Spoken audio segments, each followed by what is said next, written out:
Hey rock stars, Crystal Baller here, and we are going to learn Bloody Waters by H.E.R. The tab I looked up said Thundercat's in it, and that's amazing if it's true. But I'm not pulling this off of anybody's tab. I listened to it and figured it out on my own. And the cool thing about this like vibin', like R&B kind of bass is once you learn the notes that are like the right notes, you can kind of freestyle within that and create your own little riffs that sound very similar to what the artist is doing. When I'm guessing Thundercat recorded this, like he just kind of freestyled, and there's a lot of variations on the last two measures of each loop. So I want to encourage you to kind of play with that. So the first thing we're going to do is we're going to put our pointer finger on the 8 on the A string. Okay? So you're gonna hit that twice, okay? And then the next part, we have this little run to support it. We go to 10 with our ring finger on the G string, then 8 on the G string with our pointer finger, and then 10 on the D string. So now one thing to do when you're playing with your fingers is to be able to play faster. You're going to pull through when you go from 10 to 8, you're alternating fingers. But then when you go back to 10 here, you just pull through on the same finger. That saves you time from having to switch fingers. So you have, now it's quick, so you might have to take some time and play it slow. So slowly it would sound like, and get that motion good. Now you see how my fingers are assigned 1 per fret. Don't forget to do that. Even if you have to kind of lift up to reach it, still try to keep your fingers back as far as possible. Okay? All right, now we have this little grooving thing on 8. It's just 8 on the A string. It's like, so the first one's a little bit longer, then 8, 8, then 8 on E. Okay, so far we have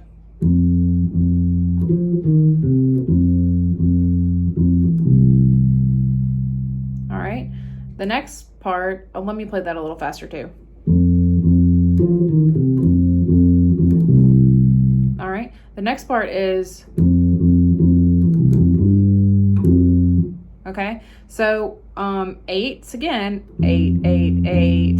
Now this 8 on E, 8 on A, and then 10 with your ring finger, that's like a little combo together that's kind of fast. So 8, 8, 8, 8, 8, 10, 8, 8, 8, 8, 8, 10. Then right before you go to the next measure, you have on the and or the 4, a little 8, okay, to walk you in. So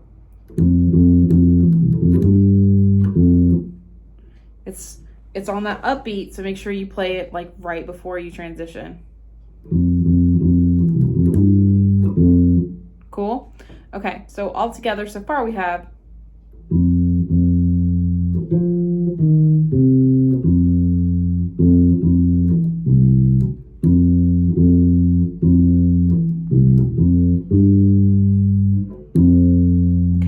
the next one we have 8, 8 on E, 6, 6 on A, and we're going to go all the way to 10 with our pinky, or you can use your ring finger, either one. Actually, I think I'm going to go to ring finger. And then we're going to go to 10 on the D string, and then 8 with our pointer finger, and then 10 with our ring finger. So again, that's 8, 8 on E, 6, 6 on A, 1, 10 on A, 10 on D, 8 on D, 10 on A. So it sounds like,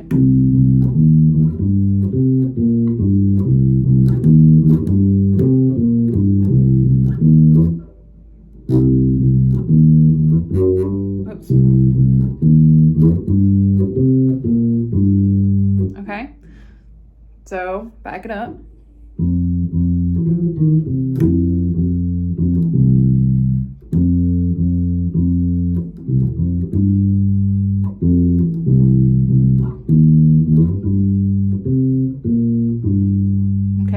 and this is the first go around, so that measure we just learned, that one's subject to change a little bit.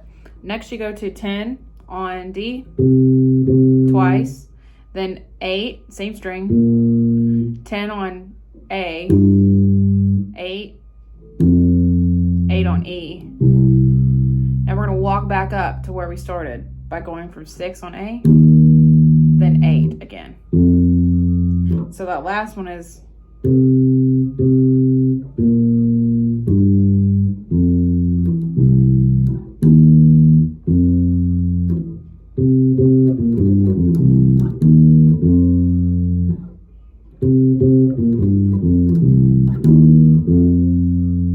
all right. So that whole sequence for the first 5 measures is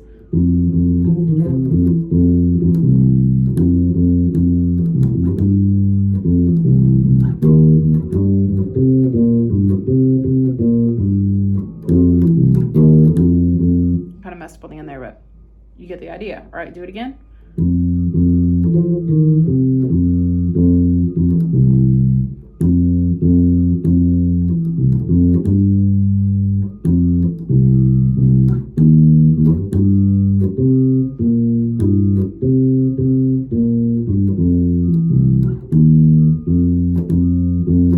Okay, then it just loops. Now the second loop, the first 3 measures are the same.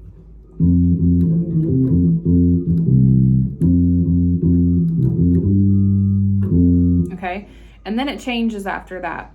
It goes to 8 on E. Okay, 3 times in like a little rhythmic pattern.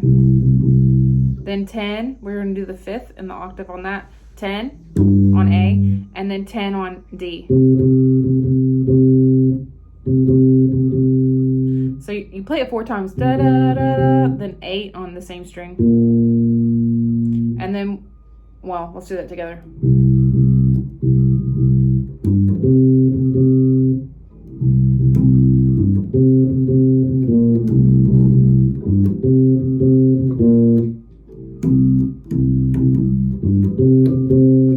All right, and then it closes with 8, 8, 10, 10, E string, 11, 8 on A, and then 10. Oops. Okay, so that loop sounds like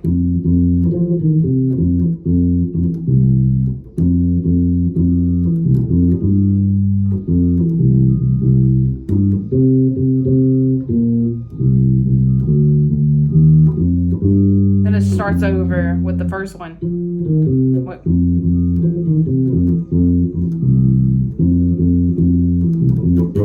Whoops.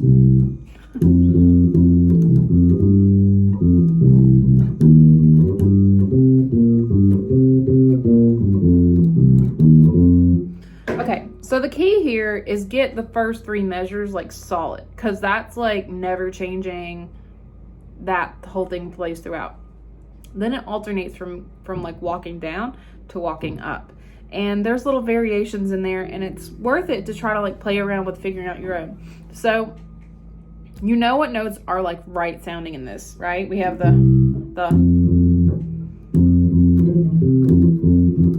right, all these 8s, these 10s,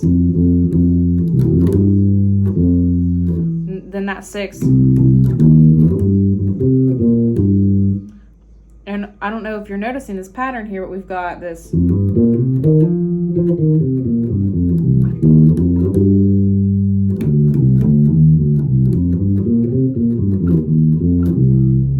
all of these notes work, right? So if I'm just like grooving with this, right, I'm not necessarily going to play every single note exactly like Thundercat plays it. He's not going to play the same note exactly like he played it in the recording every time if he was playing it live, because that's just the way the improv works. But it's these shapes.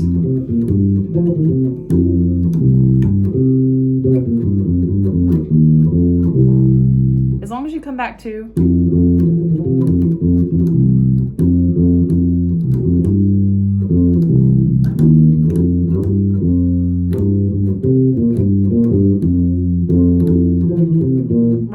just kind of improv on it based off of the shapes that I've already learned.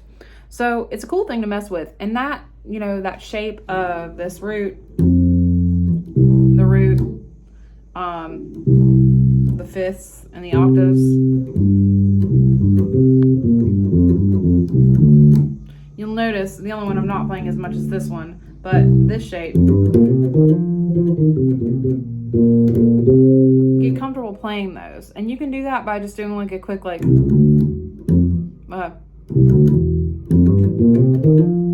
think of like We Got the Beat by the Go-Go's. What? Wait, no, that's not even We Got the Beat. That's We Missed You by the Rolling Stones. But you see what I mean? Like,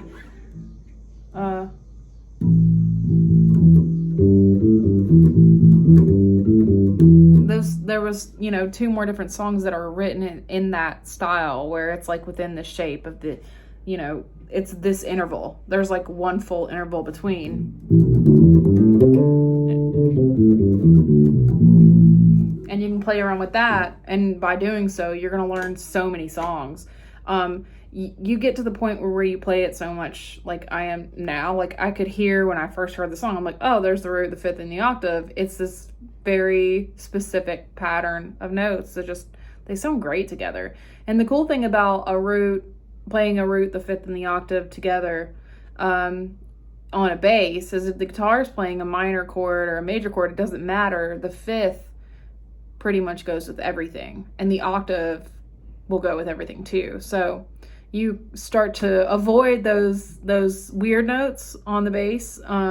If you know, hey, they're playing a C, you don't have to know if it's major or minor. You can play the root, the fifth, and the octave, and you're pretty safe. But that doesn't mean just because you're safe, it doesn't mean you can't be like super funky with it, like in this song.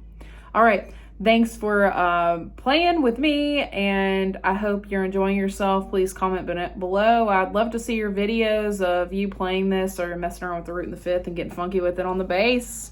See you next time.